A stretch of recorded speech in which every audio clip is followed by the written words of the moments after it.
In the summer of 1520, the Spanish expedition led by Portuguese explorer Ferdinand Magellan was well into its circumnavigation of the globe. By the time they reached the shores of Argentina, they had already encountered several native tribes, but there was something special about the natives of this land, and the account from Antonio Pigafetta, the voyage's official chronicler, would capture the imaginations of Westerners for years to come. According to his journal, the natives of Patagonia were giants.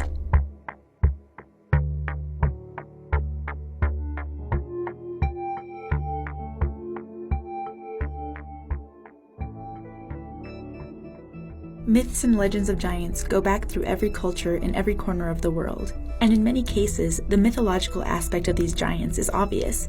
Take, for example, Atlas, the giant from Greek mythology who was tasked with holding the world on his shoulders.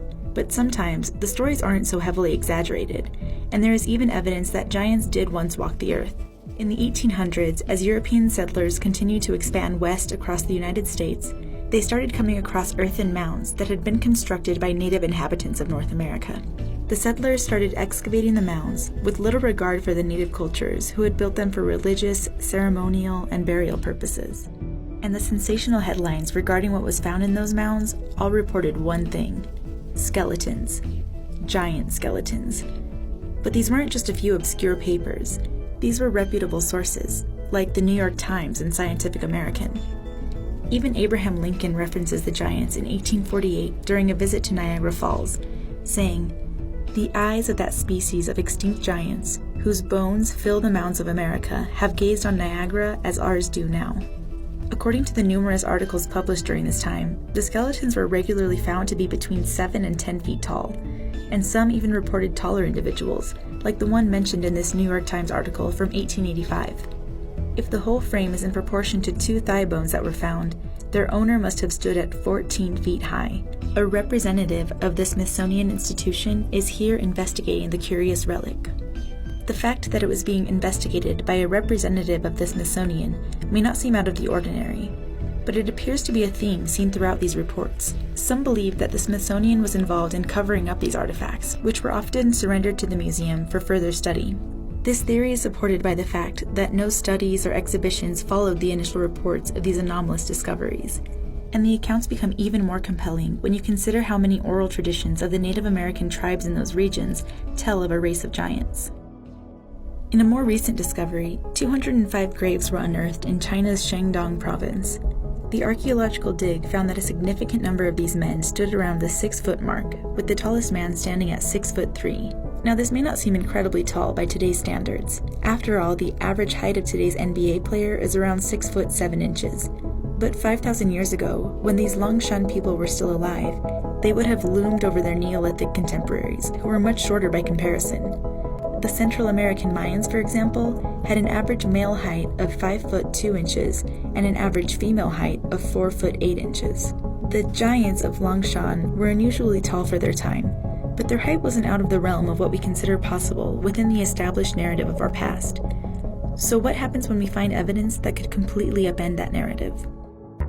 In the 1960s, miners in the Otavi Mountains of northern Namibia discovered the fossilized segment of a femur.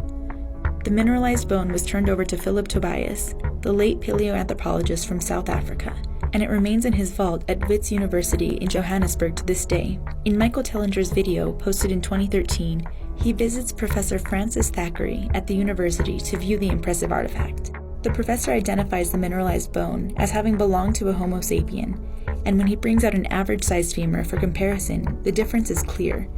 The fossilized femur appears to be at least twice the size of the normal one. But despite the abnormal size, there seems to be no outside interest in studying or dating the artifact. One piece of femur doesn't exactly amount to proof of a race of giants, but anthropologists agree that there are large gaps in the fossil record that mask absolute truths. Even the researchers who completed the largest study of hominid body size throughout evolution sometimes had to estimate heights based off fragments as small as a single toe bone. How would our evolutionary tree differ if they had recovered fragments of someone like Robert Wadlow, the tallest man in recorded history? Known as the Giant of Illinois, Wadlow reached a height of 8 feet 11 inches before his death in 1940. He suffered from hyperplasia of his pituitary gland, which results in an abnormally high level of human growth hormone, and most of the well-known giants of our time suffered from similar disorders. This photo shows Wadlow standing next to his father. Harold Wadlow was a man on the taller side of average at 5'11", but standing next to his son, he appears almost dwarf-like, with his head coming up just over his son's waist, and this comparison happens to be reminiscent of the giants of Patagonia. The following excerpt is from Antonio Pigafetta's journal. But one day, without anyone expecting it, we saw a giant who was on the shore, and he was so tall that the tallest of us only came up to his waist. The account goes on to say that 2 of these giants were seized as hostages, but didn't survive the journey back to Spain, which may sound like a convenient coincidence, but considering that only 18 of the 270 men who began the voyage made it back alive, their odds of survival weren't so great to begin with. Even Magellan himself didn't make it back.